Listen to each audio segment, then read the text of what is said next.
Come, let us prepare, make some good profits today. Market left us very big clues right here. Talked about the blue algorithm, right?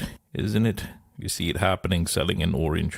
I will talk about that later in the video. But before that, very importantly, you need to know this magenta algorithm right here.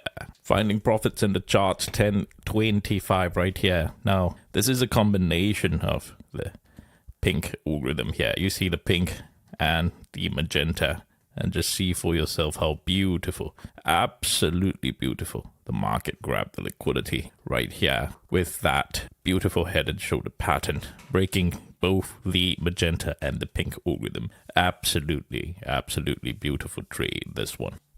Managed to get my 100% trade right there. Much more than that.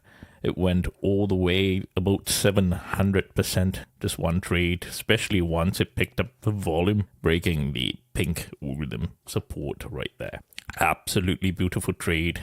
And the trick behind this is to not only identify and understand the magenta, but also the pink algorithm right there. Absolutely beautiful trade. And you see thereafter how the same magenta algorithm just building liquidity on the way down here like that. And I managed to get another 100% trade right there. All because you identified the magenta algorithm. So you have to learn to identify your algorithms and find your profits in the charts. Absolutely, absolutely beautiful